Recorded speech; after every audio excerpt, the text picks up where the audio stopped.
سرکار صحابہ کے درمیان جلوہ بار تھے. پیغمبر نے معلوم کر لیا تھا. اتدرون من المفلس, اے میرے صحابہ یہ بتاؤ کہ غریب کون ہے؟ غریب کون ہے؟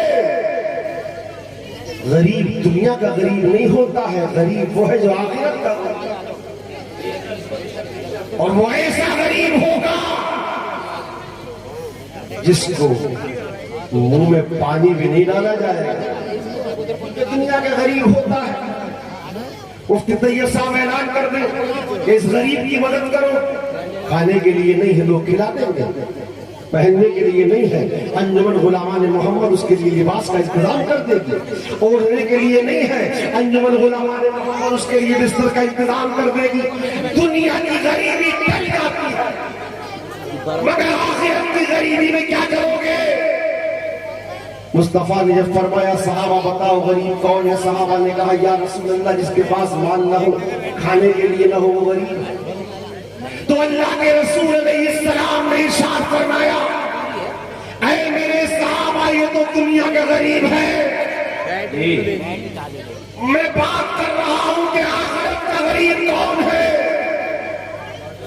اے میرے صحابہ یہ بتاؤ. تو رب قدیر کے پیارے رسول علیہ السلام ارشاد فرماتے ہیں میرے صحابہ قیامت کے دن آئے گا, رب کی بارگاہ میں حاضر ہوگا, نمازوں کی عبادت بھی اس کے پاس ہوگی, روزوں کا ثواب بھی اس کے پاس ہوگا, حج کا ثواب بھی اس کے پاس ہوگا, زکوٰۃ کی نیکیاں بھی اس کے پاس ہوں گی, بہت سی نیکیاں اس کے پاس ہوں گی. نیکیوں سے اس کا دامن بھرا ہوا ہوگا, زمین میں حاضر ہوگا. عزیزان ملت نیکیاں ہیں, اب جنت میں جانے سے کون روکے گا؟ اس نے تو بڑا مال خرچ کیا تھا, اس نے تو بہت نیکیاں کی تھی, نہ روزہ چھوڑا تھا, نہ نماز چھوڑی تھی, نہ مال کی زکوٰۃ کی ادائیگی میں کوتاہی کری تھی. لیکن مصطفیٰ ارشاد فرماتے ہیں وہ لوگ آئیں گے رب کی بارگاہ میں, پروردگار جی جی بے شک, نمازوں کا ثواب ہے, اس کے دامن میں روزوں کا ثواب ہے, اس کے دامن میں حج کا ثواب ہے. بے شک میرے پروردگار یہ قیامت کا دن ہے, یہ انصاف کا دن ہے. ہمیں دنیا میں انصاف نہیں ملا, ظالم نے ہمیں دنیا میں ظلم کیا, یہ ظالم ہے, ہم مظلوم ہیں. اے میرے پروردگار یہ عدل و انصاف کا دن ہے, میں انصاف دلوایا. اے مالک و مولا ہمیں عدل و انصاف دلوایا جائے. رب ارشاد فرمائے گا بتاؤ, وہ عرض کریں گے اے پروردگار یہ مالک و مولا یہ تیرا وہ بندہ ہے جو نیکیاں بہت ہیں, مگر انہوں نے اس نے ہمارا حق مارا تھا, اس نے ہمارا قرض نہیں دیا تھا, اس نے ہمارے حقوق کی پامالی کی تھی, اس نے ہمیں ستایا تھا, ہمارے دل کو ستایا تھا, غریب سمجھ کر ہمارے دل کو دکھ پہنچایا تھا, اس نے پڑوسی کی زمین دبائی تھی. اللہ اکبر. رب ارشاد فرمائے گا اے فرشتوں جی حضرت, انہیں قرض دلوایا جائے, ان کا حق دلوایا جائے, اس کی نیکیاں لے لی جائیں, اور جس کو ستایا ہے انہیں دے دی جائے, جن کو ستایا ہے مظلوموں کو دے دی جائے, جن کا حق مارا ہے ان کو دے دی جائے. بتاؤ عزیزان ملت وہ نیکی پاس نہیں رہے گی. مصطفیٰ ارشاد فرماتے ہیں وہ ساری نیکیاں لے لی جائیں گی, ان کو دے دی جائیں گی, اور فرشتے کہیں گے اے پروردگار ساری نیکیاں لے لی گئی لیکن ابھی قرض ادا نہیں ہوا, ابھی مظلوموں کا حق نہیں ملا. تو رب ارشاد فرمائے گا کہ ان کے گناہ اس کے نام میں لکھ دیے جائیں, ان کے گناہ اس کے نام میں لکھ دیے جائیں.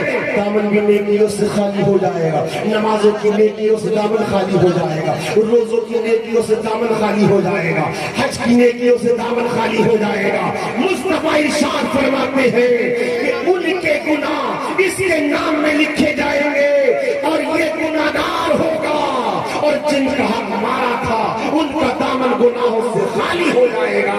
مصطفیٰ ارشاد فرماتے ہیں رب ارشاد فرمائے گا جنت میں نیکوکار جاتا ہے, جنت میں بدکار نہیں جاتا, جنت میں ظالم نہیں جاتا, جنت میں حق مارنے والا نہیں جاتا, جنت پہ اب تلفی کرنے والا نہیں جاتا بلکہ وہ جاتا ہے جس کا دامن ہر تلفی سے خالی ہو۔ مصطفیٰ ارشاد فرماتے ہیں یہ نمازوں کا روزوں کی گٹھری لانے والا اس کو حکم ہوگا کہ تو جہنم میں جا، اور یہ سارے جن کے تو نے حق مارے تھے ان کے دامن میں نیکی کر دی گئی ہے، ان کو حکم ہوگا کہ تم جنت میں جاؤ۔ رب ارشاد فرماتا ہے وَأَمَّا مَنْ خَافَ مَقَامَ رَبِّهِ، جو بندہ اپنے رب کے حضور کھڑے ہونے سے ڈرا، وَنَهَى النَّفْسَ عَنِ الْهَوَىٰ، اور نفس کو اس نے خواہشات سے روکا۔ مسلمان روزہ فرض ہے، ماہ رمضان فرض ہے، یہ کوئی یہ نہ سمجھے کہ نماز پڑھیں گے تو تراویح نہیں۔ بہت سے لوگ سوچتے ہیں صاحب تراویح کا ادا کریں گے قاری فرصت صاحب کے پیچھے تو پھر ہم روزہ نہیں رکھ پائیں گے۔ نہیں، وہ نماز ہے وہ بھی رب کو پیاری ہے،